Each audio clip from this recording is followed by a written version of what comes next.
A very good morning to all. Sir, with your kind permission, can we start the session?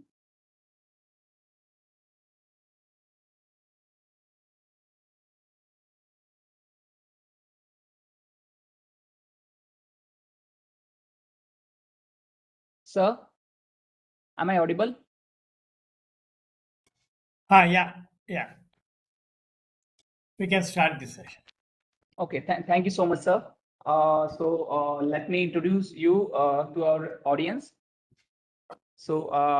Professor C.S. Yogananda is a mathematician and professor of mathematics at Sri Jayachama Rajendra College of Engineering, which is now a constitute college of JSS Science and Technology University, Mysuru, India. He earned his PhD from Institute of Mathematical Science, Chennai, under the guidance of Sri Ramachandra Balasubramanian. Professor Yogananda has been actively involved in mathematical Olympiad movement in India since 1989, contributing as a resource person, evaluator, and mentor at regional and national levels. He is also a member of selections and training of Indian teams for International Mathematical Olympiad. He is the founder of Sri Lanka Digital Software Technology, established in established to promote digital technology for Indian language. He also initiated the Advaita Sharda Digital Archive, dedicated to works of Adi Sankaracharya. In addition to his academia contributions, he has served in several honorary roles in educational and scientific organizations. Thank you very much, sir. So now over to you, sir. Okay. Yeah. Good morning to you all. Very good morning. Oh, it's okay. Yeah. So I've been asked to talk on the elegance of mathematics, elegant mathematics as a tech thing. But these days, this remark I have to make now and also in the next seminar coming up. So the problem we face these days is that if we can say something, make a presentation, make a slide, there are people who can immediately better it because of the availability of information. It's already there or something like that. So it's a dilemma. So what we need to give to audience is not exactly exact formulas. How do you write something as a thing which is available in better than so because I have tried and whatever I can do the online there are already things which are better than that. One is to point out resources. So, but what might not be available on the surface as easily as when you search, etc. Now, of course, with AI, that is also going. So, is the thing the process? That's the point I want to make. So, this is a remark not just for this presentation or the coming up presentation or something, but in general in education these days, because I assume many of you who are participating are teachers or want to be teachers. They will be involved in the instructions of one kind or the instructing and one kind or the other. So, in any subject matter, there are things which change, but there is one underlying reason for existence of that subject. They are the things which don't change, so to speak. So they keep. So focus, kind of keep your focus on that kind of thing, and then you will be able to adapt easily. So one thing which we find a little tough these days is to adapt to the extremely fast changing technology. Because as the evolution proceeds, maybe the youngsters when they start off are much better equipped to keep absorbing, whereas we who are used to a certain pace earlier are finding it difficult to adhere to that speed. Okay, so that's the philosophy with which I talk today. So not much of talking, not much of showing slides, this formula, that formula, whatever, but more of the background thing. So I have a very simple example which I keep giving in the to explain what I mean by learn that which won't change, but which will help you adapt to change. In the Indian philosophy, they say learn that, by learning which you can learn everything else. So that's the thing. So my favorite example is that of making rice. So making rice is there, what, 3,000, 4,000, 5,000 years? Mankind has been making rice out of. So they start with paddy, then dehusk it, and then use techniques, and then get cooked rice. Okay. So the input is that, and the output is cooked rice. Input is raw rice and output. And even today, that is the thing. But what has changed is the way the process is done. Okay. So this applies to all things. I shall point out whenever we come across such thing. So this applies to all situations. So what has changed in this rice making is, well, I mean, it was quite a amusing thing for me when I realized, is ways of heating water. That's all. Nothing else has changed. You have to put water, you have to put raw rice, and then there is some time and there is some temperature. So apart from the various ways of heating the water to get the cooked rice, nothing much has changed. So this is what I mean. So whereas if you had learned and put too much emphasis on learning a particular way of heating water, and if you thought that that's the main thing for getting the cooked rice, you would be in trouble when that technology of heating water changes. Because these days there are induction stoves, gas stoves, there, that. Every now and then people come up with new ways of generating heat and using it for our purposes. Okay. So that's the philosophy I'm going to talk on.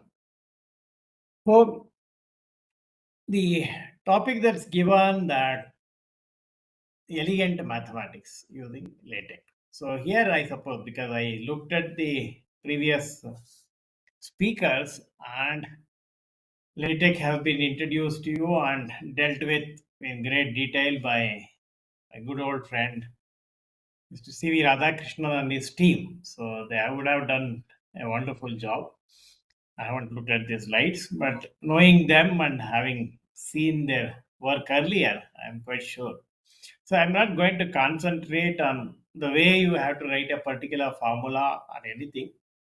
Whereas when, in case you have, the audience have any particular problem, they can ask me and we can discuss that solution. Even that these days is not happening, because the computer will give you the answer faster than I can think of.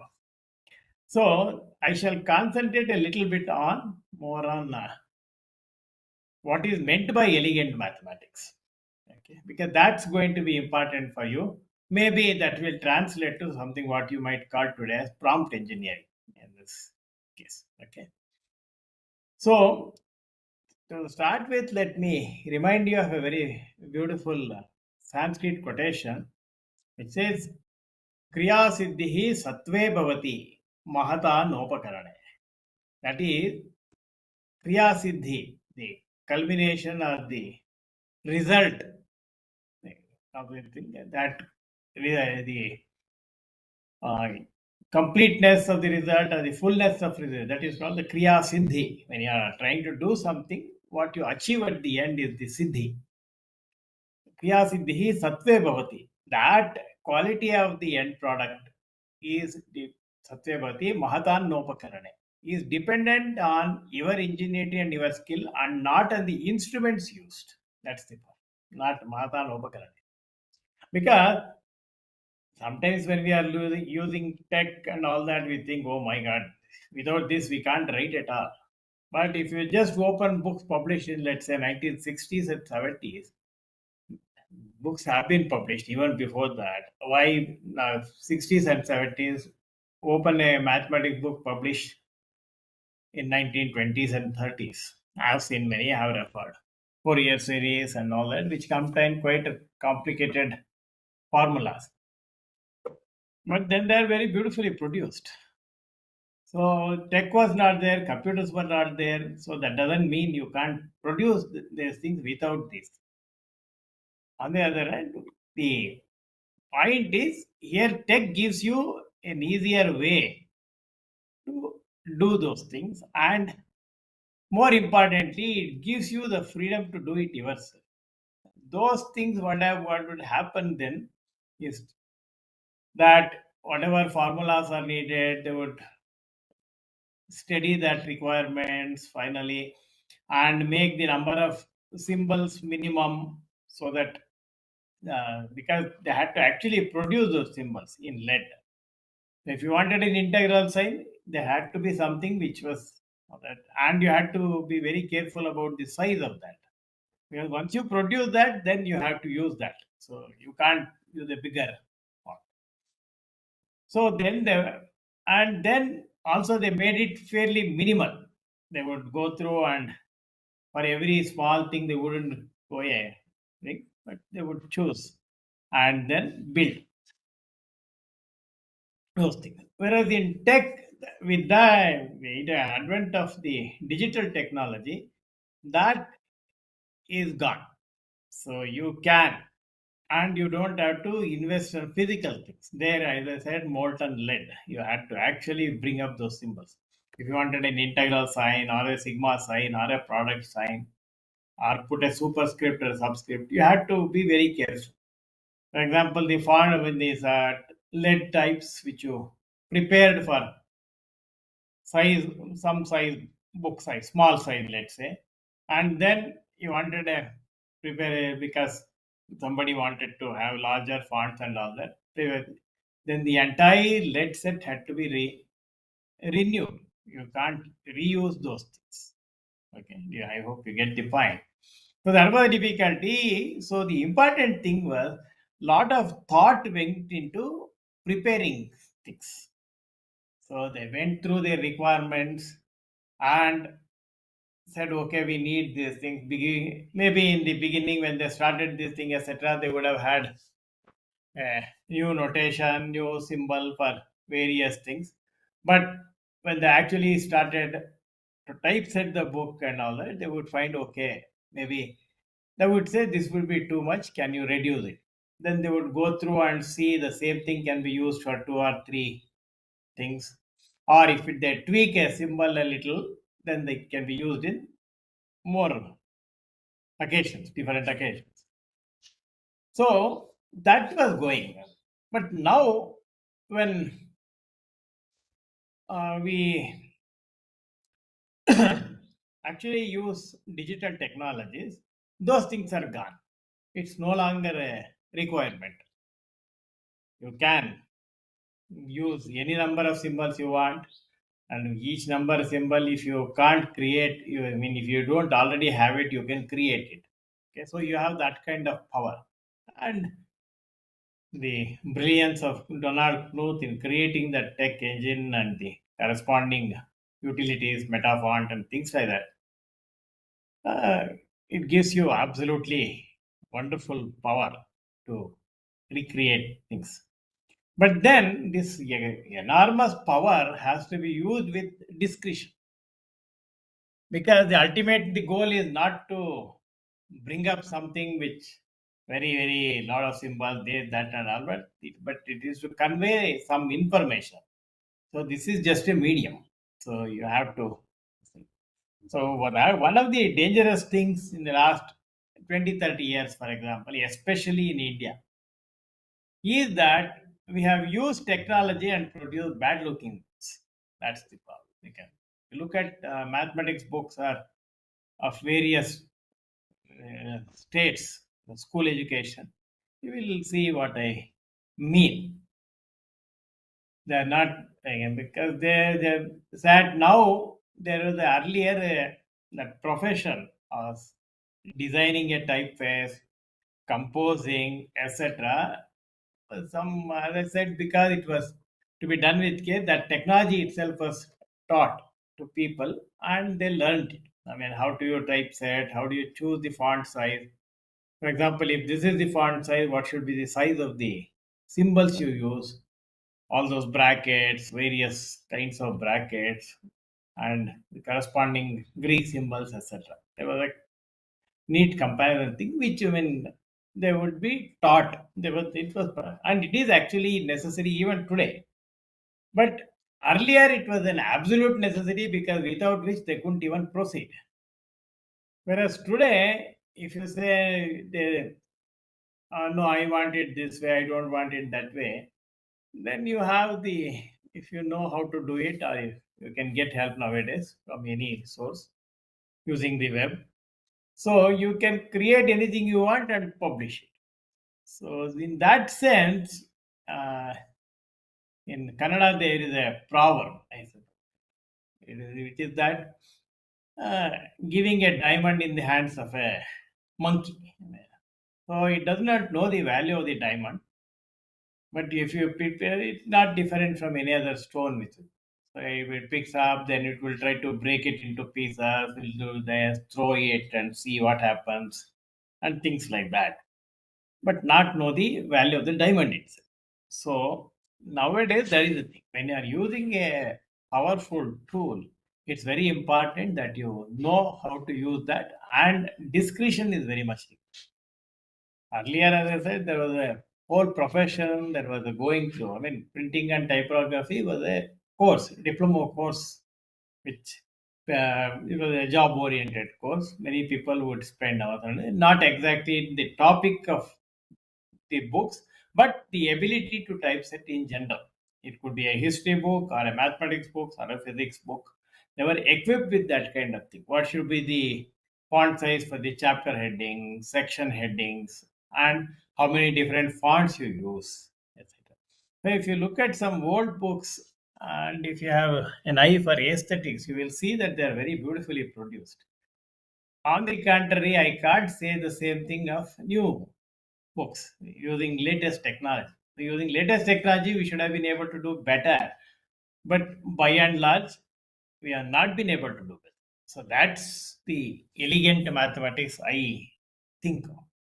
So these days, so earlier the thing was shift. The thinking and discussion went into preparing that, and these days that is gone. But if you want to achieve good results, you have to. Whether you use this technology or that technology, that's a different thing. But ultimately, to produce good.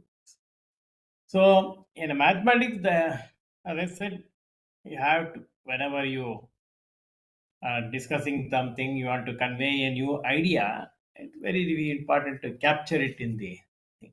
So in fact, I was telling when I prepared my thesis for my PhD, this was 1990, late 80s and 90. So at that time, tech had not become popular in India. It had started. 78, he released tech, and 82, AMS fonts and other things came. They went into a revamp and all that. But in India, it had not still become, because one of the reasons was the absence of com- uh, computers in a very large number. So it was not. So we used to use something called Kyrite and all that. And then I needed a symbol which was used in some earlier thing, but then they would make the same symbol in the two different places. For example, one example I will give you is the sign of belonging. So belonging sign and epsilon. So people who are not well versed in mathematics would not realize the difference between those two. And some of the times when you had to use different size, etc., they would use one in place of the other. Okay. So there was one such occasion. So I thought, since we can create, why not tweak it and make it exactly this, that correspond to this. Like as I said, instead of using epsilon, because originally it started something like that, a letter or something, and then later to distinguish it from other things, you use a special symbol. So I created a small symbol to asymptotic proportionality or something like that, and it was a lot of fun at those days with the kind of computer technology available. to design that symbol. So after that, I used to point out to my friends, colleagues, and say that this is the most original thing I have done in this thesis. I mean, creating that symbol and using it there. So that is there, but this is where you have to be careful, because the whole idea of preparing a mathematical writing, an essay or a paper, is to convey to our others whom you may not be able to directly reach what your ideas are. So one thing is they should be able to read that and understand. So we usually have notations, what each letter stands for, and things like that. And that will be described, and people who are like learning any new language. So mathematics is another language. So that's the thing. So when you are writing mathematics, and because people create and they can share, it will become a huge gallery. If you look at latex symbols and type it on the computer, it just explodes. The number of symbols that are available is itself extremely huge. So, sort of to suit different occasions, there are different, and maybe people's taste is there. Therefore, they will give their own brand of the thing. So that has to be taken care of. So when you are writing something, don't be too much swayed by the available tools and technology. Just see what is required for you to elegantly convey to the others, so that they, without having to put in too much effort, will be able to read them. So this can be said in various things. So, for example, the transportation, it has gone huge. This thing, kinds of on road, and then the trains and the flight, and there are autonomous vehicles these days, etc., etc. And just because they are available, you don't have to use all of them. If you can get by taking a few steps, do that instead of taking a car and using a roundabout road, using a bridge, this, that, and all that. Then you need enormous directions and map and all that. So the best in this example, I am saying the best way, because these are very important thing, and my 25 years of teaching students, I have learned, because when you give them problems and questions and they answer and give you back, then you will see. So in some sense, we are large language models. We have gone through many answers, many solutions by thousands of students, and seen what is the problem they usually have, and in the beginning of their careers as well. Okay, so that's the point I want to make stress again and again, because these days that is so. If you spend more time on thinking about it and fixing a set of tools to achieve what you want, that's better. So don't go to try to say, okay, this all these symbols are there, and especially in the world of tech, the problem is with the packages. Yeah, they said whenever people were good at programming and designing things and assignments, they keep producing things and make it into a package and put it in the internet. So to achieve the same thing, you have 1,000 different packages. So you should not be swayed by them and use all of them. So usually for packages to exist, there will be some underlying reason, the reason for the existence of that package. Why exactly that and not something else? The author would have said that package had this limitation and this overcomes that. So you need to do that. For example, if your requirements don't require that additional tweak, then there is no point in trying to use that new package. You go to the old package, because they all can because I have seen this problem. Whenever we are typesetting articles for journals, etc. Earlier, they used to send manuscripts, and here the office team would sit and enter all that, prepare for printing and publication in, let's say, 50 years ago. Later, when technology came, they said, okay, you bring it and we'll make, so corrections will be there. And after that, we'll start people who produce results and work and want to write papers, they themselves had this ability and the device. The computers became very common. Then we asked them, okay, you send us the text file. But then that text file they send and you try to process on your machine and it says this package missing, that package missing, etc. So you put that package. So by the time you send prepare one issue for publication, your computer will be overloaded with different packages. So then after some time, the people said this is not a good idea. So let's give some specifications. People should not use this one, they have to use only in these packages, etc. But well, people don't listen, right? Yeah. And then they would again do, and you had. So then instead of in the place of a team which would earlier typeset the entire thing, now we have a different kind of, which is getting all these 100 different types of text files and making it uniform. Because in text, to achieve the same thing, you have different commands, right? So you try to now say, okay, the commands are this, and final output, I want it this way. So there may be 10 different commands to achieve the same thing, but I will use only these three. So since if others have used it, this team would prepare it to only that, so that the text file can compile excuse me, without having new packages. Yeah, if you have worked at any of the editors, their team, you would know the problem. And what I'm saying is an extremely serious problem. Even today, I face that whenever I get some LaTeX file.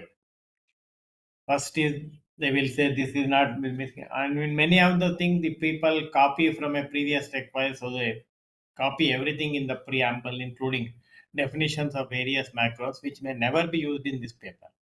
But then they all are trailing. So you may take a lot of trouble to compile a LaTeX file sent by a colleague, and then later you realize that that particular package was not needed at all. If you just comment out that, it would have compiled without you doing anything in your systems yet.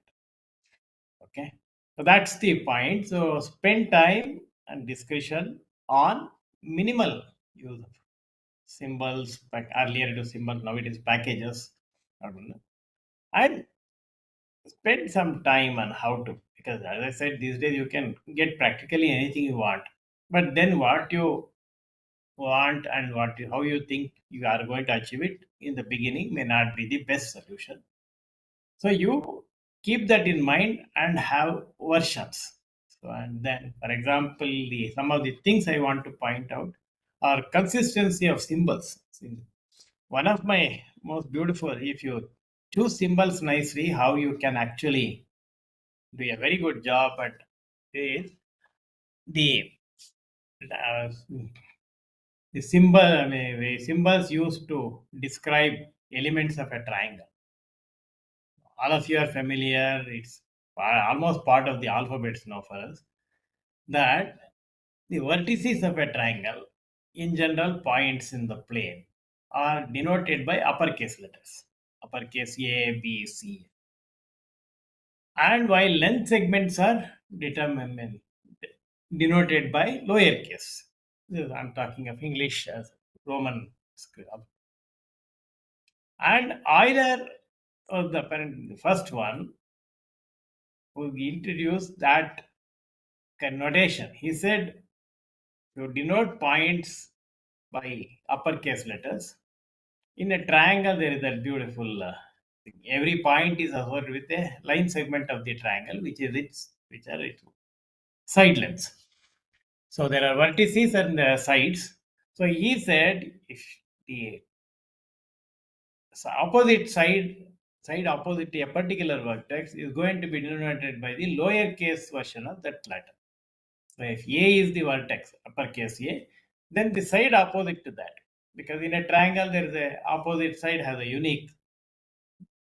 The side which is not used in that formation of the triangle. You have a wedge and that line which is opposite to it, which doesn't form any part of this wedge to describe the triangle. is the opposite side.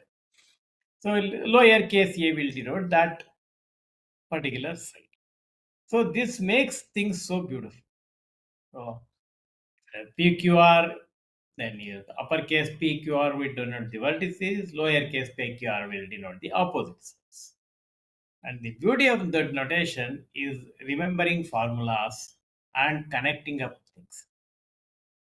For example, if somebody says uh, k squared plus L squared is equal to m squared, write that and say this denotes side lengths of a triangle. So, and you know it because of Pythagoras, it's a right angle triangle.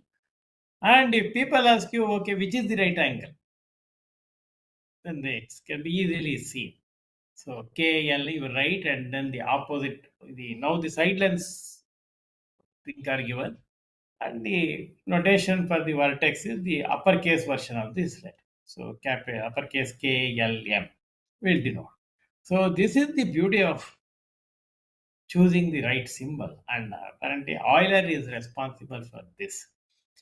So when you are writing lots of formulas, you will see the beauty of this notation. You can use cyclic things. Suppose you have the let's say the altitude of a triangle with a particular vertex. Let's say I am dropping the altitude from K, vertex K, to the opposite side. Then it will have a formula. So you use the elements. And now if you want the formula for the altitude from L, all you have to do is to change them suitably, just like that, in an order. So you will get that formula. So instead of that, if you had used lot of symbols, different and unconnected symbols, let KLM denote the vertices, let alpha, beta, gamma denote the side lengths, etc., then it would become difficult. If you say alpha squared plus beta squared equal gamma squared, and people ask which vertex is the right angle. The right angle is which vertex?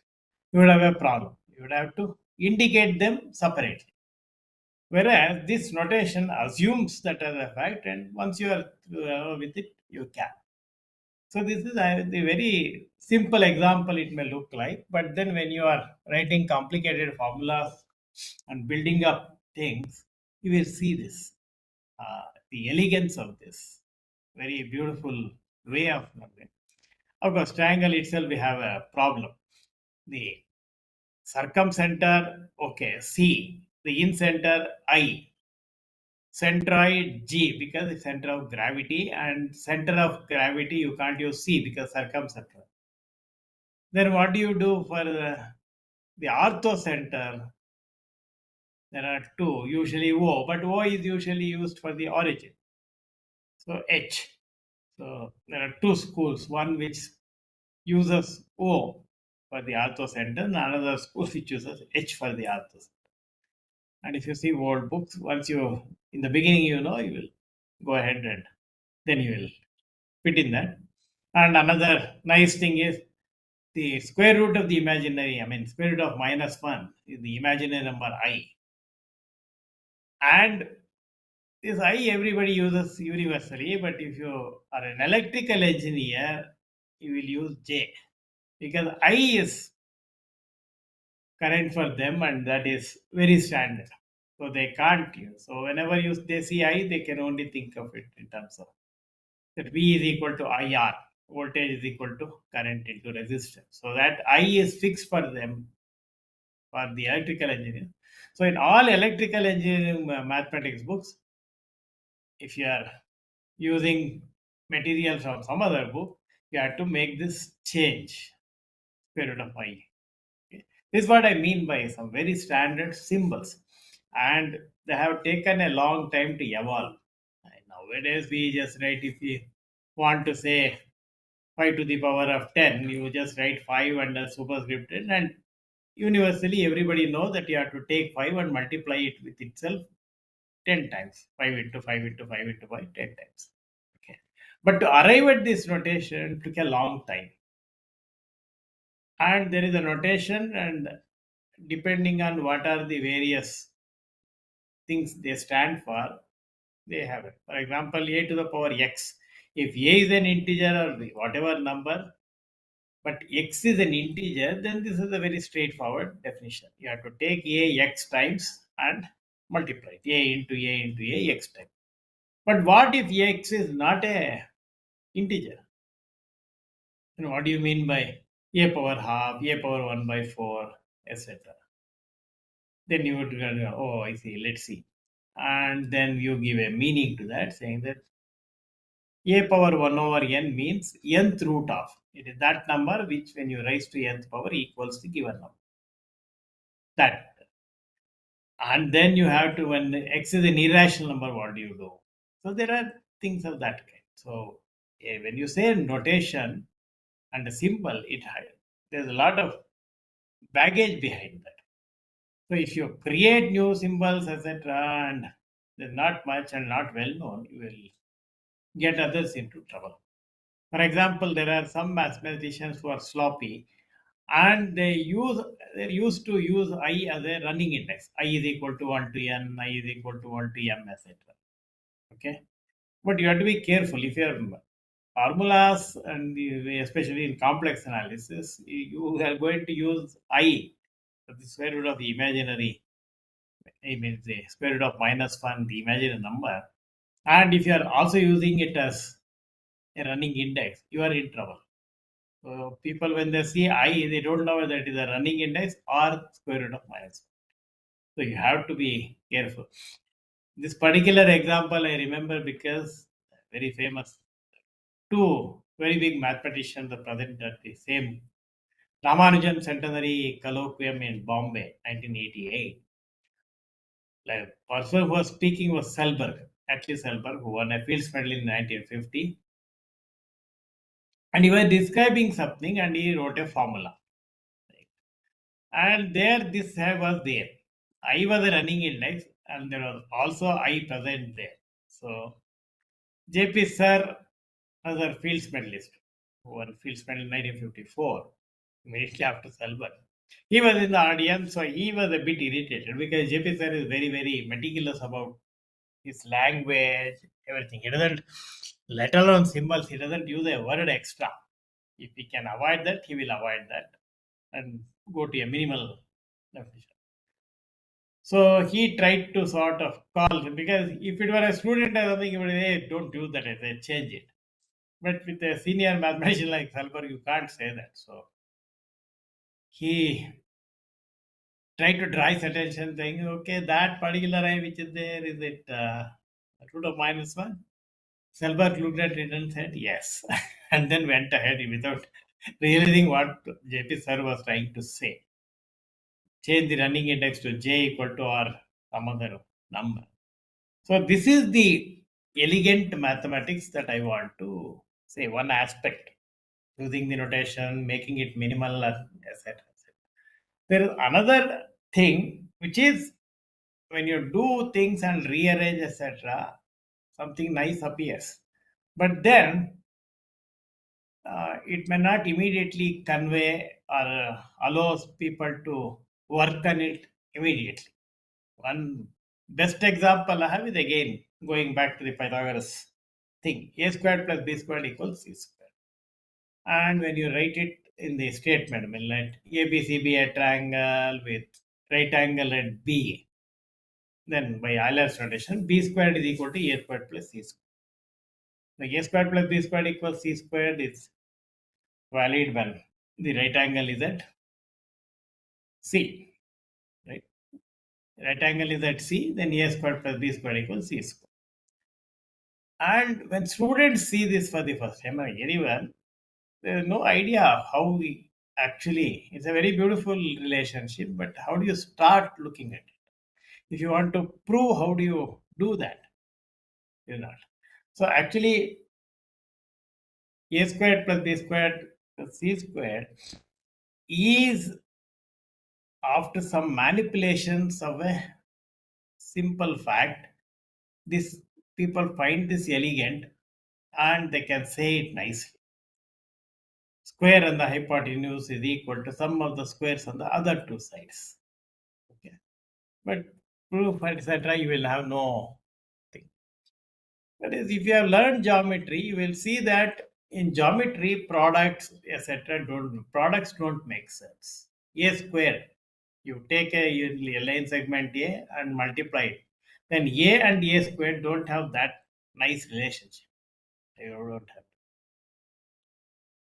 For example, how do you produce? Starting with A, how will you produce something which is A square? A line segment of.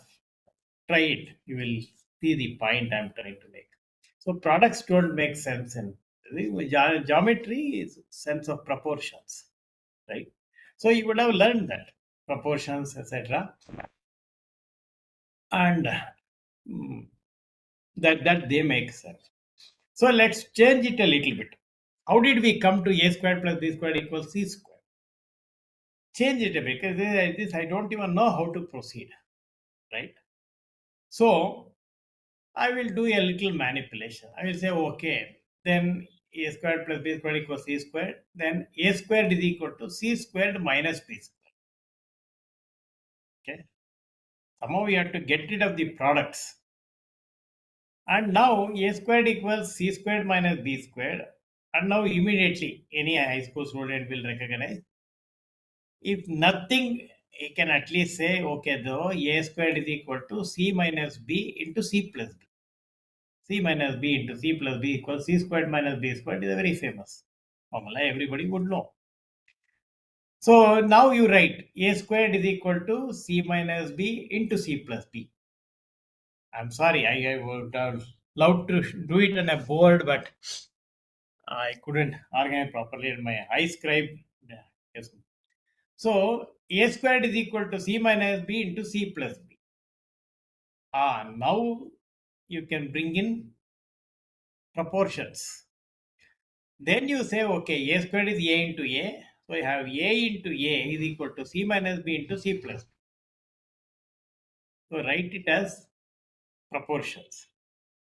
Retain one a here, transfer the other a to the other side of the denominator and bring in either c minus b or c plus b. For example, a by c minus b is equal to c plus b by a. Yeah, if you are listening to it and you have a pen and paper around, which you should, then you can write. Okay, so this a squared plus b squared equals c squared now gets transformed to a divided by c minus b is equal to c plus b divided by a. Now it will give you some ideas. You say, oh, great, I have heard of this.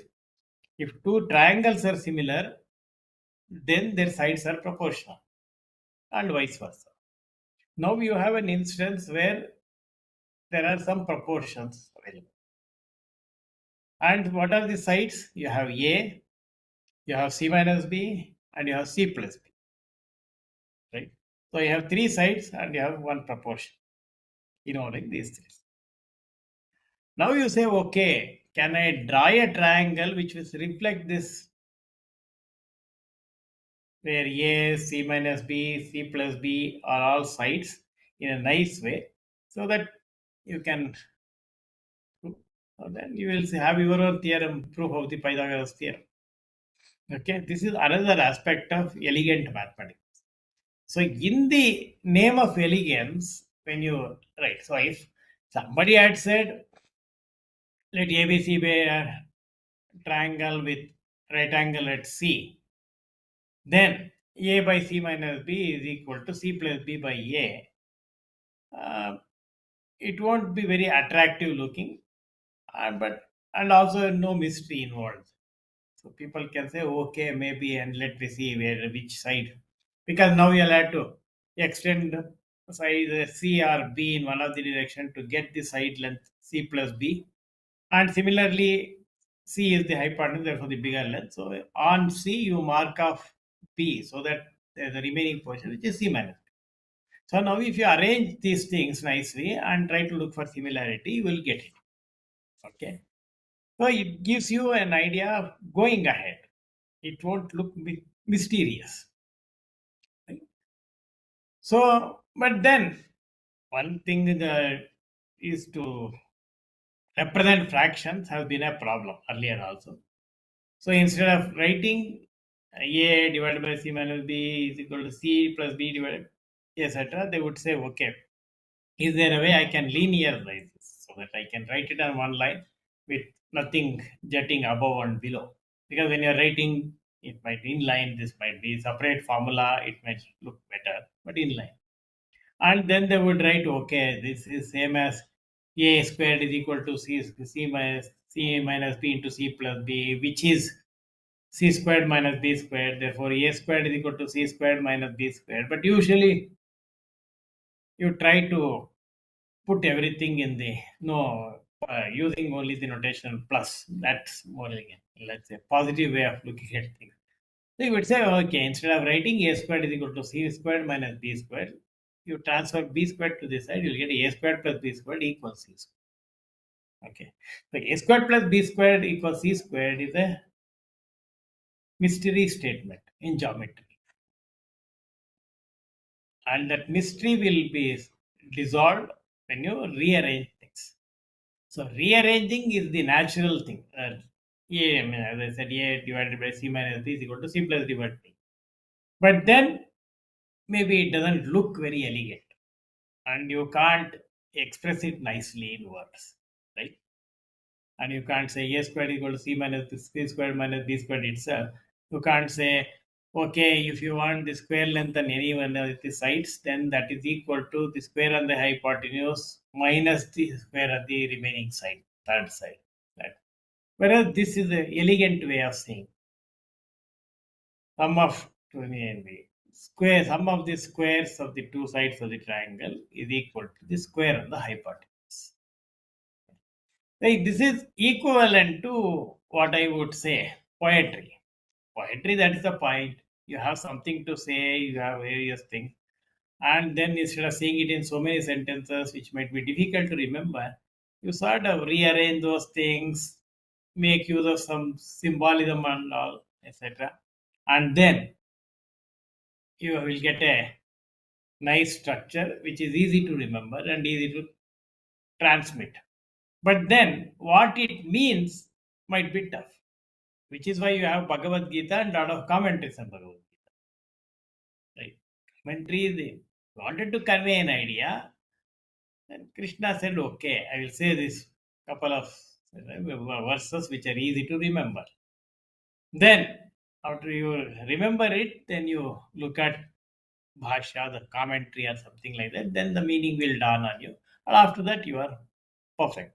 Whereas instead of writing those shlokas, if Krishna had delivered a long lecture in prose form, it would have been very difficult for people to learn it and transmit it. Or even whereas for translation, it's easy to translate the prose part. You don't have any limitations or constraint. Whereas to translate a shloka into a verse form in your native language is difficult. For example, in English, if you want to say what that words shloka says, if you want to put it in English, it is tough. But if you write out the meaning of the shloka in Sanskrit itself and then try to translate that Sanskrit portion to English, that's easy. Okay. So this happens across all fields. It might be in mathematics, I'm looking at it. So this is what I mean by elegant mathematics. And tech is a tool which will help you achieve that in mathematics. Yeah. So this is roughly what I have wanted to talk about. And you can ask me any questions which you might have. I will leave you with my one quote, and then I will leave it to you to ask some questions. So there was a very famous, whatever I mentioned in this respect to the Pythagoras theorem at hand. So when one reads a work by Gauss, the great number theorist, one difficulty they have is they wouldn't know how he arrived at those results. Like as I said, a squared plus b squared equals c squared. You will rake your brains. How did you ever arrive at? Because I can't see any geometry going into it. But when you rearrange it, you will see that there is geometry and it becomes a simple. So Gauss's all his formulas are like a squared plus b squared equals c squared. So you will have no idea. It looks very mysterious and very startling, surprising. But then if you want to say, okay, understand, is it really true or something like that, you have to invest a lot. So Abel, another mathematician, contemporary mathematician, is very famous with abelian groups. So he once apparently remarked, Gauss is like a fox, and fox apparently when they walk on the sand or wherever, they want to erase their track so that others can't follow them. Otherwise, they will feel oh, there's fox which has this thing, and maybe a lion or tiger or might follow that and find the fox. So he said Gauss is like a fox who erases his tracks on the sand with his tail. So as he moves, apparently the fox wipes off the footprints. So when that means so he arrives at a lizard, but then he erases the root so that we only are left with the final mysterious looking formula. When this was brought to Gauss's attention, he seems to have remarked, no self-respecting architect leaves the scaffolding in place after the building is done. To complete the building, you will erect scaffolding to reach higher portions. And he said, when once it is done, why would you need the scaffolding? You only need look at the building. You take away the scaffold. So this is a great exchange between two great mathematicians, and both have their points. So one is trying to say it should be looking elegant, results should be very beautiful. That is one thing which drives physicists and mathematicians. I say truth is beautiful. So if you have an ugly formula, I mean, of course, it's very difficult to say what is ugly. It may look ugly to you in the beginning, but once the mystery is clear, that may be a beautiful way. You'll say, oh, how nicely it is conveyed. So that's the point. Okay. So if you have any questions, I don't think there's much time, but if you have anything, you can always write to me and ask, or if you have any remarks to make now, you're welcome.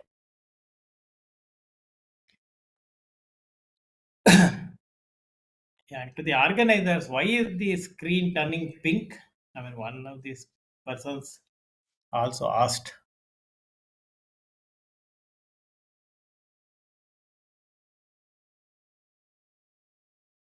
Namaste, Vinit ji. Yeah.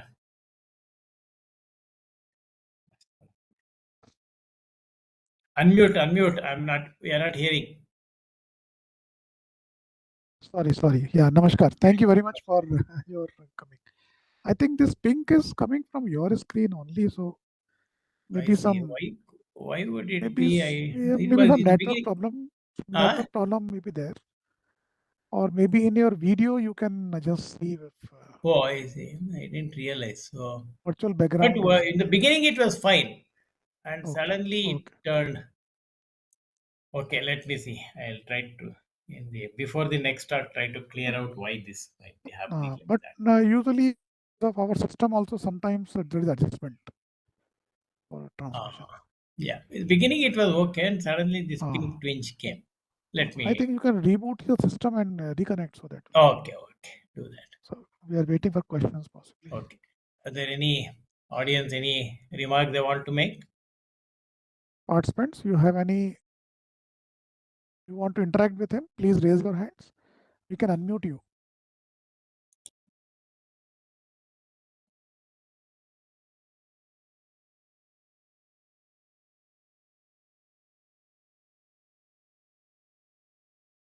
A couple of people have asked about PPT. As I said, I didn't prepare the PPT. I wanted to use iScribe and write, but my iScribe didn't work, so that's some problem. Okay. No problem. I think it was quite vivid listening to you. Not a problem. Yeah. Thank you. So we now switch off We and can then reconnect 10 minutes later. Yeah, we can have a break of 5 minutes and then we can again start the next talk that way. Okay. By that time, I'll try to see if this problem goes away. Sure. We are here. No problem. Sure. Good. Okay, then. I hope the participants have got something. And as I said, if you need any help or anything, I am available on email and you can. Thank you very much. Thank you very much. I think we'll be connecting at 10:05 for a next talk. 10 or something, so 10:15 we can. 10 minutes. 10 minutes. Okay. So we'll reconnect participant at 10 o'clock, 10:10 with Professor Yoganand ji. Thank you very much. Thank you.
Good morning to all once again. Yeah, good morning. Sir, can we start the session? Yeah, we can start.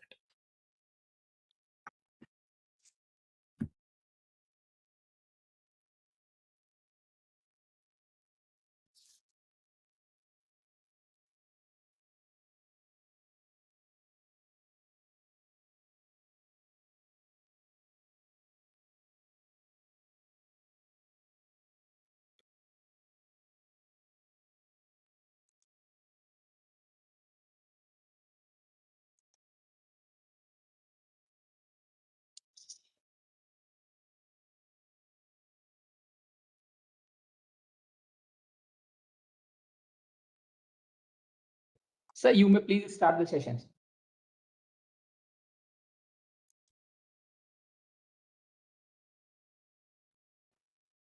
Hello? Hello.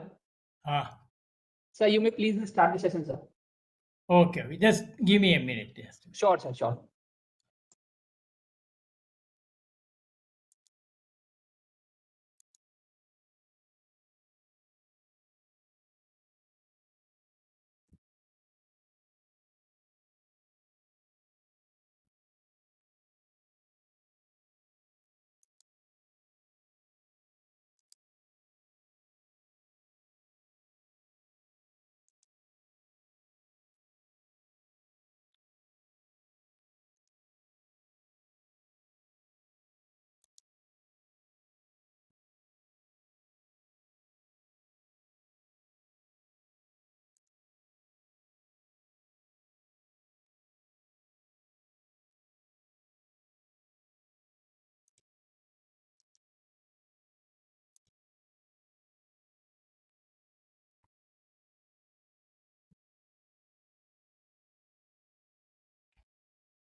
Yeah. Namaste to all of you. Yeah, the current session is on typesetting using LaTeX in Indian languages, vernacular languages. Yeah. So here again, as I mentioned in the previous talk, the emphasis is on the process and the final tools are very easily available and in a much better way, and you can choose from whatever suits you. I will point out to one of the videos and this thing, so I will share the screen then. Okay, so here again the whole thing is the latex and tech. So in the beginning in 90s, for example, there was a lot of this thing work done on typesetting in Devanagari. That was the starting thing because West was interested in typesetting. And before I proceed, let me say one thing with a lot of stress on it, which is that if you want to typeset anything in Indian languages, the tech engines, I mean the various versions. I don't want to say just tech, it is EXE tech or Lua tech. These are the best available tools and almost the only available tools for people in India. If you want to write a book in mathematics in Kannada or in Telugu or Marathi, otherwise the alternative is InDesign, which is costly. You might have to procure it, license, and then it is not as powerful as the tech. So investing some time in learning tech and using it to typeset your documents will be very, very useful. And again, here again, I will be happy to help you. Several people have taken our help and so in the beginning it was a tough affair because of the way tech, the original engine. It's just to give you some history. When Knuth did it in the original, there is one which is the program part where he says, roughly speaking, how the tech engine works. So Knuth built it very beautifully. He said, when layout thing is being done, he will not be very much bothered about what is the exact shape of the symbols, various letters. Letter A, letter E, or letter Ka, if you are developing any Indian languages and things like that. He said, what is it to typeset and arrange text on a screen? First thing he needs to handle is each font comes in a box, let's say. So you are getting those typeset. If you have seen the earlier thing, the lead metal thing was rectangularish or squarish things, which were at. So you think of it like that. So you think of those lead things and what is actually on top of that and what it will, the impression it will leave on the paper. He said he can differentiate, take it separately, which is one great thing when you go virtual. You can't do this to lead typesetting. I hope you get the point.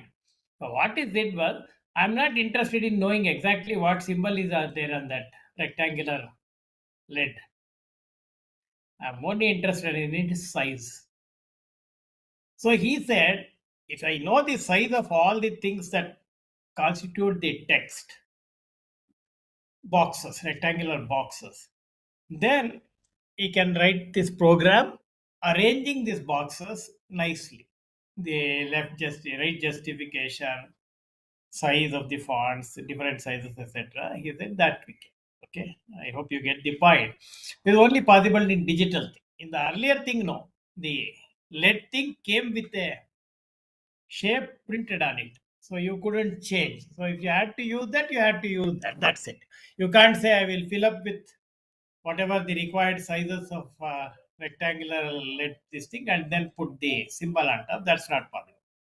But the widget digital Knuth realized that he can separate the two. So look at the layout and the content in two different subtle ways. One is the layout of various text pieces on that, and another is the actual thing which goes into those. So for tech, when the engine runs tech, when you input a text and say run tech on it, it does not bother about arranging the text. For each font, whatever letter that is a symbol that is appearing in the text, it only takes its bounding box dimensions. Okay, it's rectangular. It says, okay, this is the thing, etc. So if you are typesetting some mathematical formula, for example, sigma I going from 0 to n, etc. Then whatever the symbol size of the rectangle size of the sigma symbol and I equal to 0, kn, etc. Only the dimensions it returns. He is not going to be bothered about the inside shapes, what sits inside. He said there is a rectangular box which will contain the sigma symbol. Then there is a small rectangular box below which will say I equal to 0, which in turn is made up of I, a small box, equals, then 0. So he's not going to say I'm not interested in what shape it is, but only the dimensions. When you run the tech, it first what it does is it just takes this dimensions and arranges those rectangular boxes on a page in a nice way as per the rules of typography, the chapter size, etc. So there the letters will be bigger, therefore the rectangular box size will be bigger. So when if you are able to see the output of the tech engine, you will not see any text, but you will only see a lot of rectangular boxes arranged neatly on a rectangular piece of paper. Okay, that's so this is the tech engine. And then when you invoke XDVI or convert into PDF and invoke PDF URL, that thing will put the shape into the boxes. So the box corresponding to sigma that says, okay, this is the symbol that goes here. Whatever drawing instructions, it will be put there. I, then equal to, then 0, then K, and the corresponding boxes. Whatever the boxes are there, it will bring up and put it there. Okay. It is like, imagine that everything is done and you have covered it in a semi-transparent sheet, and where the shapes are not visible, only the bounding box boundaries are visible. So the tech will give you like that. And the XDVI or the PDF viewer, when you remove that sheet, you will see the actual text inside those boxes. That's what the viewer does, or the PDF, whatever that, what we call the rendering engine. That's the rendering. XDVI is the rendering engine. So tech engine only arranges, it takes the size of the fonts and then, boxes size, and then arranges those boxes and leaves it at that. And then the rendering engine will say, okay, this box what goes, this box what goes, and puts it in the correct size. So arrangement is done, then you are filling the thing. Okay. This is possible only in a virtual world, not in the real world. You can't say I will put the rectangles and then impose the font on them. Not possible. So that is what tech engine means. In the earlier thing, the tech engine in some sense hasn't changed. That continues to be that. From whatever font information, it gets the bounding box.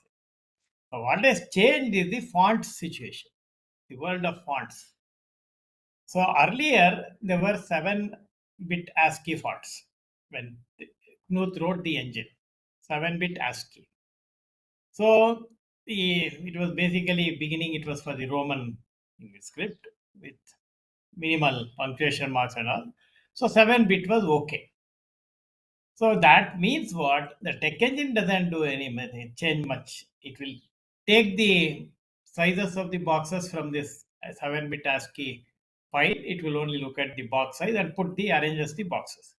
And the rendering engine will read the 7-bit ASCII and fills the rectangular boxes.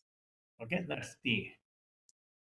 And earlier 7-bit ASCII, and people soon realized that it's not enough, and it was made into 8-bit ASCII, so that you have 8 bits, 1 byte. So 8 bits. That my font information can be given as a 1 byte information. Okay, so that was after 82. It became a 8-bit ASCII standard thing, and with which now he could put all mathematics symbols, etc., and organize that. After that, but this was not enough for other languages, like many of the Indian languages. So we couldn't. So then the first thing was a hard way they worked out. They created the 8-bit ASCII thing for the Devanagari script, and then the box how to build, because unlike English where you just put things side by side, there's no mixing up, except in when you write you join letters and write, but when you are printing you are going to put it as separate boxes. So there is no every symbol has a neat place and it just goes and sits there. There is no linking up things, right? It's like there's giant formations of school children, they make Independence Day and all that. So they will be given proper color uniforms, etc. They will be assigned, and when the situation comes, all green colored, saffron colored, white colored uniform people will go and stand in those places. So you will get the impression of a flag like that. So that was the way. So 8-bit, the Devanagari is second one. So the one is the inputting. You have to input the data, and then that was done in, because at that time the way to type in Indian scripts, for example, Devanagari, Assamese, Kannada, etc., were not highly developed. So what we used was English letter sequences. Small a for a, then uppercase A for a, or A for a, like that. And then whenever you wrote a program saying if it is A, then you have to put the information corresponding to the a, dirgha a. Okay. So that was the stage, what called DVNG. So first we prepared what we called a .dng file, and then it would, you run a program on that. That program will convert this into information from the script, which we can't read properly with all proper thing. And then that will be read by the engine and rendering engine and displayed. Okay, so it was a roundabout way. You write it in itrans like A for this thing. For example, Yogananda would have been Y, O, and then G, for G, and then A to shout its dirgha, or it was G capital A or G. So G was interpreted as Ga, then Na, then N or capital M to depending on whether you want to write Anunasika or half Na, and then Da. Okay, so Y, O, G, A, N, D, capital M, D, A. Da, this one.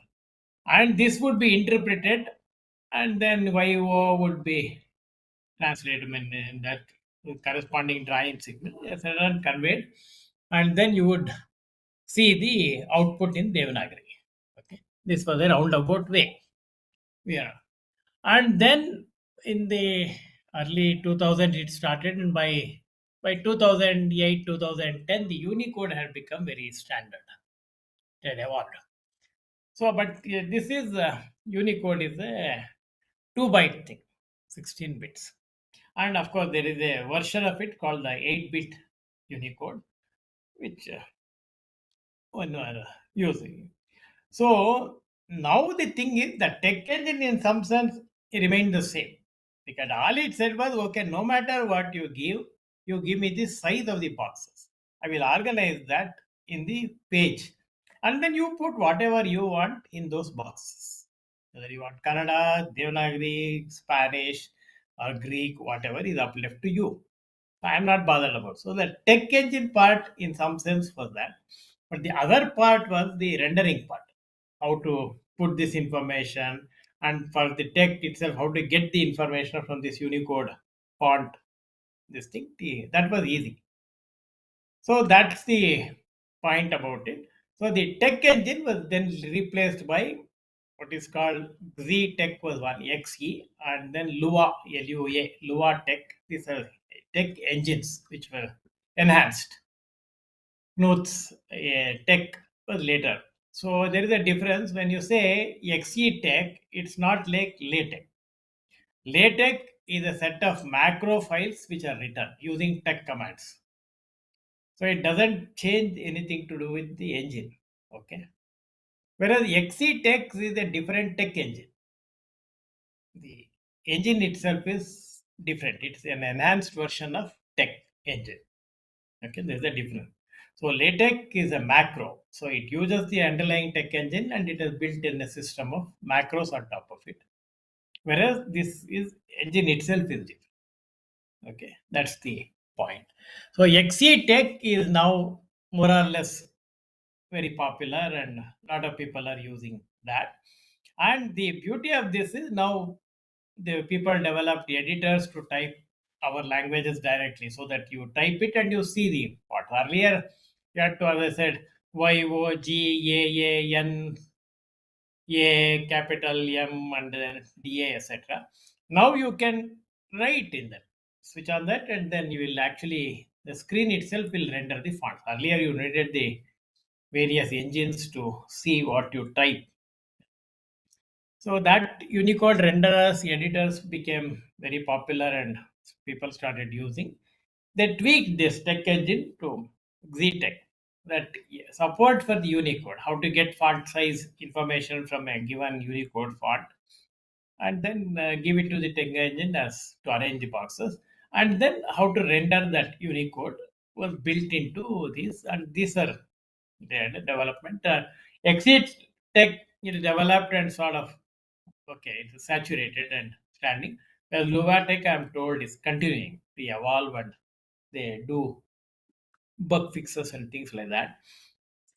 And the original tech engine is, of course, there for English, LaTeX, and you can use ZDirect to do that also. But then those who only use English and many European languages are there, this thing they just prefer old tech engine and LaTeX macros.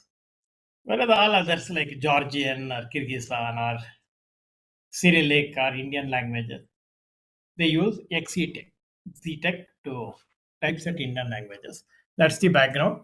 And again, learning to use this is now become very simple. Okay. So one of the exercises I would like you to do, which I did, was once you know how to do this, you typeset the national anthem in your language. That will be it. And currently the development is at such a stage so that if you have seen the Indian rupee note, it has all scripts. 10 rupees is written in all scripts, starting from Assamese, Bengali, whatever, Gujarati, Kashmiri, Kannada, Telugu, Tamil, all this. And you should now, with using ZTech, you can actually typeset all these languages in the same document. So the input file also reflects the font, so you can read as in that language. And then the output also maintained that. So that's one of the exercises I did. Okay. Now coming to preparing this file itself after this engine about.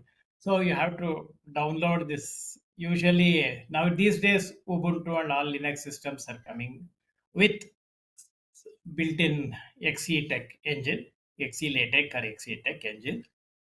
And otherwise, your Windows, when you download the tech package, Tech Live, that is the standard, you get the complete package. Otherwise, you have to take XeLaTeX and install it in your computer. And you prepare a tech file as per the standard conventions, which I will show. And then run the XeLaTeX and it produces a PDF file. And you see the PDF file and it will reflect on. Okay.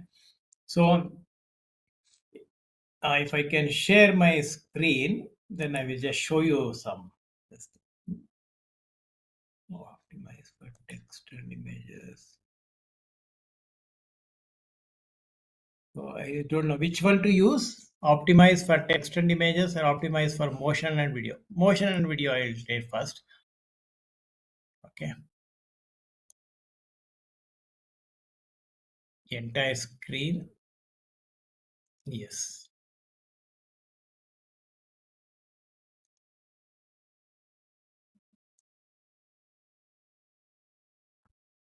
Are you able to see the screen? Yes, sir. Okay. Okay. So maybe I'll increase the font size a little bit. This is how you prepare. Of course, you have to be familiar with tech to start with, tech LaTeX, to be able to do this. And it's the same kind of thing. Okay, so this is coming after a lot of classes on LaTeX. So you will learn this in document class, 7-point article, there is no change. But these are the things, the package, right? Use package polyglossia and use package font spec. These are two packages which XeTech uses to process the Unicode font which you use. Okay. So, and these are essential. And as I said, this polyglossia, for example, this font spec will help the engine understand, rendering engine understand the specifications of the fonts you supply. Okay, whatever is the, as I said, ultimately its a purpose is to give the dimensions of the symbols used to the tech engine so that it can have. And this polyglossia will encode some information about the particular language you use. For example, in Kannada, we have lots of things on top of the letter and below, etc. And those things are contained in polyglossia. Okay. And also about the hyphenation. Where do you have to break? Because unlike English, which here each letter is a separate box, here 2 or 3 boxes combined to give you one letter. So you have to be careful. Like three, for example. There is a s, then th, and then r, and then the ikara, ikimatra. So these three, each one is a box. And these boxes get together, give you these three symbols. Devanagari, Kannada, whatever language. So that information, what is that unit of thing which you can use for breaking at the end to justify, that information is contained in polyglossia. So if there is a language which you want to use, which is not already contained in polyglossia, then you'll have to give that rules to polyglossia or add it as a extra preamble file here. Okay. And then you can do the set default language. So if you don't say anything, it's Hindi, or you can other languages which you are going to be Hindi, Assamese, Bengali, Gujarati, etc. etc. Those are this is the, I mean, I have simplified it. So these are the minimum things you can give. Or if you're just using only one particular language, then you can just, these three are enough. Use package Fontec and then you use your Unicode and run the engine, it will work. But if you are mixing up languages, sometimes the English statements may be there or other languages, then you use the other thing. That's main font and what font to use. Assamese font, that's Lohit Assamese, Bengali, this. And here, if you have a different Unicode font, you can load that. Okay. And then begin document. And see here, there is no preamble, it just starts. So it means that is because I have set the default language as Hindi. Okay. That's the fine. It will happen. And then I have it. And then now there are two ways to give a particular language. Here I have said no indent is to, of course, remove the indent and Assamese font. So whatever is further coming, use the Assamese font information. Okay. So there are two things are happening. The editor is showing Assamese from a different engine, and Tech, when it produces use, I think will use the Assamese font, that information to render it there. So there are two different things. And there is another way of blocks languages. You say begin Bengali and end Bengali. Whatever is in the middle will come in Bengali. Gujarati, similarly, and the others are regular things. So here I just put in a mathematics thing just to show you can mix up things. This is Kannada, like this. Okay. So this is how you prepare a file. This is very simple. And whatever languages, maybe you'll have to learn a couple of times and this thing, etc. Now let me see if I can actually run this file. Okay, I hope I can. I'll have to go to the terminal. So XE LaTeX, that is there. Oh, and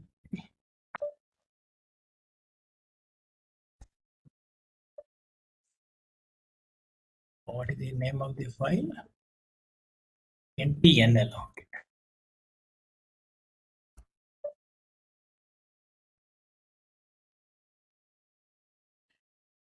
And downloads NTL. Is it not linked? NT or that particular directory why my file is XE LaTeX and then NT. Okay, yes.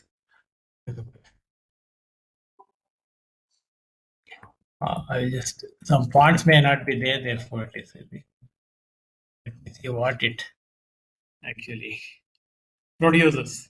Because I had a problem with one language which I didn't check properly. I'm using a different machine. So it has produced a PDF file, so which we will view now. Right?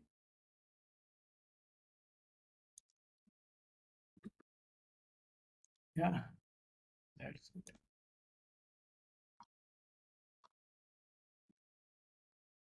Suppose you can see the languages in the Assamese, Bengali, Gujarati, Kannada, and that mathematics thing which I typed it is here. Then Malayalam, Tamil, Telugu. Yeah. So once you know LaTeX, using that to typeset Indian language documents is pretty straightforward and simple. I hope you get the point. So all you need is that to exit a LaTeX engine, and then that will be downloaded somewhere. Usually with all TechLive installations, it comes pre-packaged. And then you have to look at the fonts. You have to check whether those fonts are available on your system. Okay. These languages names are understood by the engine.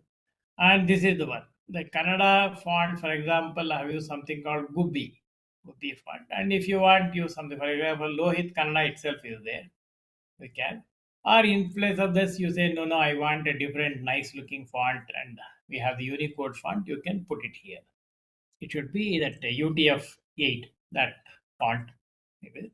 And if you have that, you do this. And maybe you might have to wrestle with it a couple of times to get everything right, and so that it recognizes. The engine recognizes what font it has to look up and it is in the proper place. These are called what are known as open type fonts. Earlier, the original tech was built to handle TTF. From TTF, actually, they produced Metafont. So that was the first one. He wrote a different way of getting the fonts, and this usual TTF was not enough. So he developed something called the Metafont program, which was and things like that. Okay, so this is the text scenario. You have to just write that kind of file. I can share this file, for example, and then you can all use it, and then whatever language you want, you retain that, remove the remaining, and just use regular symbols and start typing out your script. That's all. Okay. And by default, I mean, I think here, of course, when you are typing, you will know whatever you type here, you will get there, right? For example, if I let's see, I will show you.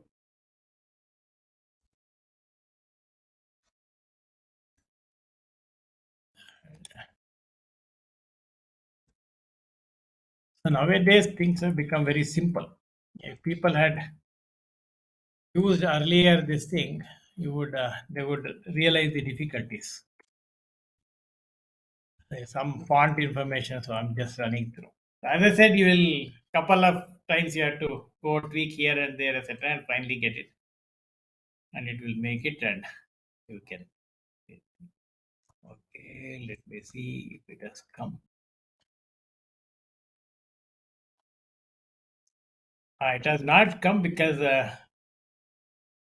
the tech, once it enters the dollar mode, it only recognizes this one, English as it done. So if you want to instruct saying that, let me try that experiment. Instruct that you just put whatever is there, you'll have to use a different thing, which is /mbox. So /mbox will tell the tech in the mathematics thing, don't worry what it is, just use as it. I hope this works, otherwise I'll have to figure out something else and come back to you later.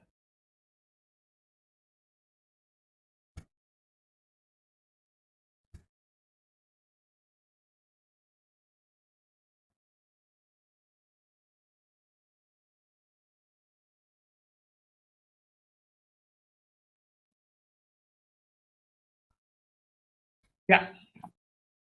You see it?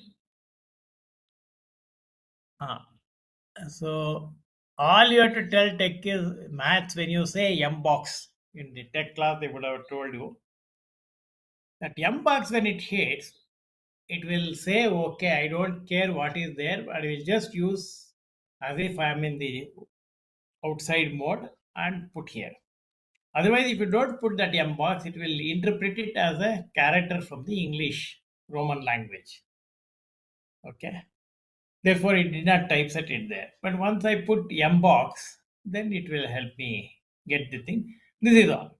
So this is a very simple thing now. I hope you appreciate these things. And best is, of course, typeset. I am quite sure there are people using many languages in this session. And you copy this file and typeset a nice small mathematics or physics or engineering article using this in your language. And then that's how we'll have to start producing beautiful textbooks. That was one of my ambitions 30 years ago when I started working on these things. But I'm sad to say that it did not receive very wide support from the academic side. So I don't have too much to say about the political side. They don't care. But the academic side, people should have invested some time and effort to produce good textbooks in their languages, which we haven't done. So we have left it to DTP people to typeset, which is why our textbooks are bad. That's all. Okay. So that's one this thing I wanted to show. Now I will show you a video which is video which this is very nice. This URL I will share, and this is a video. I hope you are able to see it. This Indic language typesetting spoken tutorial project of the National Mission on Education through ICT. It's a Sakshat mission, a very favorite project. 2006-2007, $1 billion was kept aside to development ICT tools in Indian languages, and this was produced by these people, Minal Gabar, etc.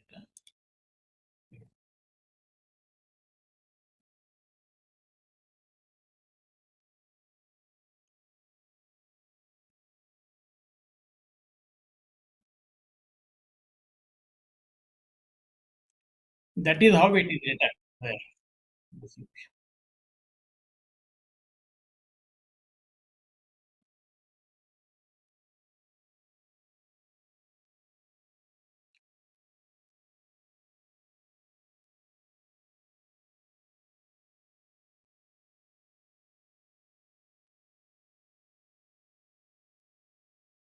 Yeah. So this is very neatly done. It tells you how to encode like this. I'm just showing you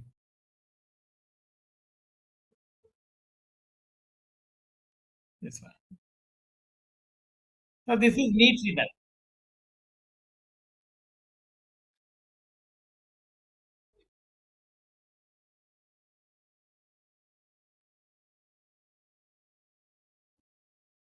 Yeah. So it's a file which is similar to what I showed you.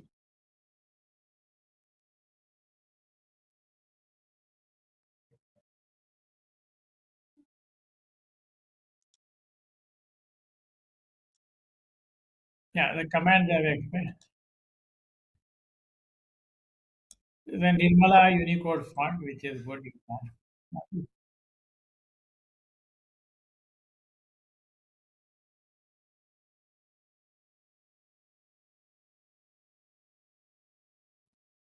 So this is how to use that, get it, the tech work.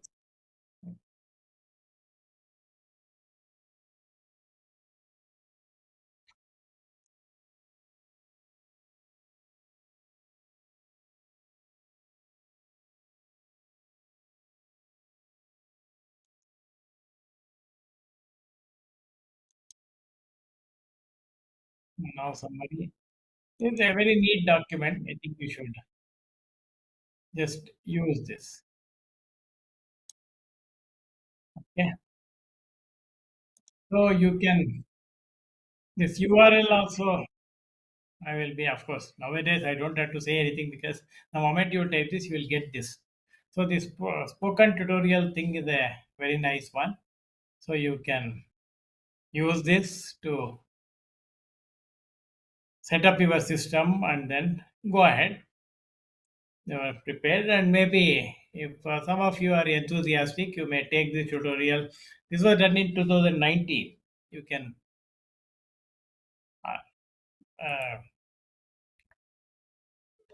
prepare your own later this thing, etc. Okay, I'll stop sharing now. Okay, so that is essentially the thing. If you know LaTeX commands and if you go through this very simple half an hour thing of setting up your computer to handle this Unicode fonts and the XC LaTeX, you are through. You can start typesetting your thing. And I look forward to books. For example, I was this National Talent Search Examination Karnataka State. I was part of the science group, the chairman of the science and maths group. So all the question papers of NTS, state NTS, which you see in 90s and 2006 or 2007 till when I was, I mean, I would I'm very happy to say they look very beautiful. English side by side, Kannada balanced properly, font this thing also proportional, etc. It was once you set up, it's very beautiful. And I'm very happy to say that that was received well and people liked it. Then, of course, next person did not bother about these things, so gone that way. So even today, people say the question papers of that era look very beautiful. Similarly, I look for the day when all Indian textbooks, school textbooks especially, are typeset using VTech and SF because our language textbook we have to do, nobody else will help us do.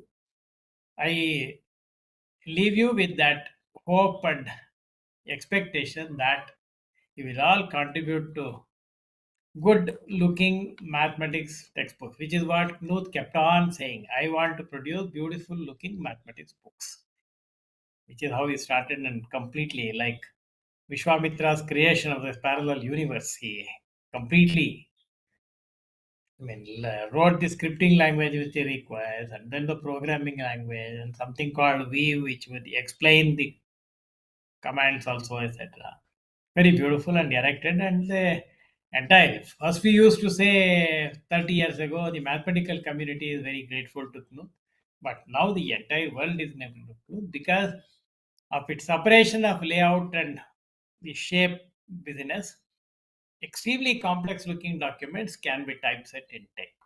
I am told American TV information manuals, which are very complicated, at least at our time, it was very complicated because of so many channels and timing, etc. And for example, you can look at our railway timetable. So it's very complex.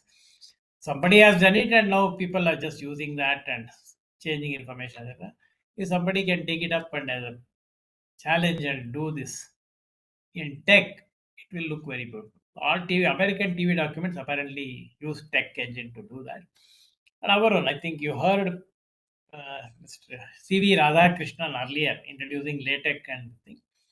One of their big things was also that they helped a publisher typeset the dictionary, because dictionary is again a complicated thing. You have various things arranged in a thing and small fonts of different sizes, etc.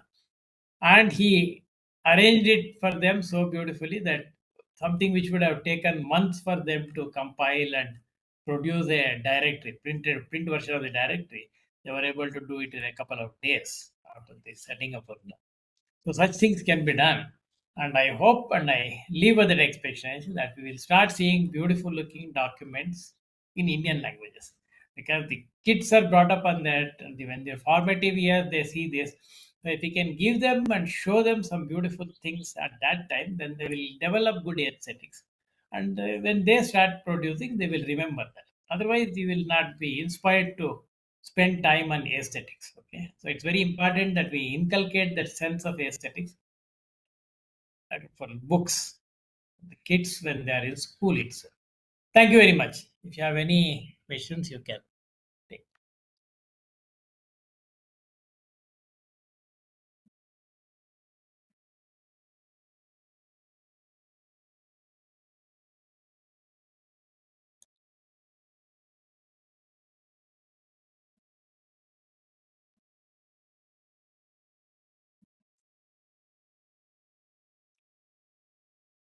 Yeah.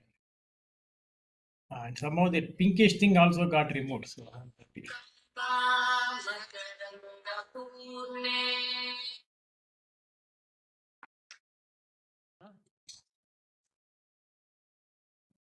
Yeah. So please unmute yourself, sir. You are muted, sir. Yeah. Participant, please ask questions. We can unmute you. Solely take care of unmute them. Sure, Which one? sir.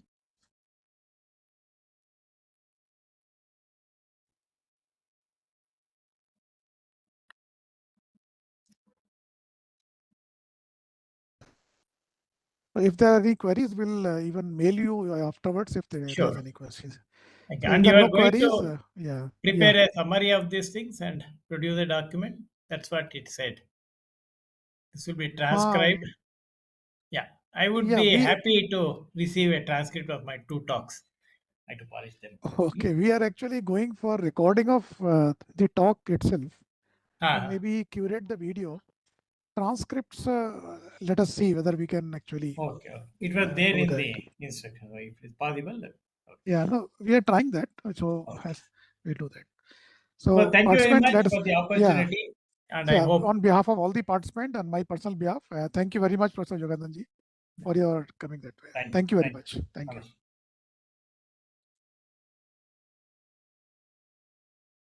Sunil, any announcements?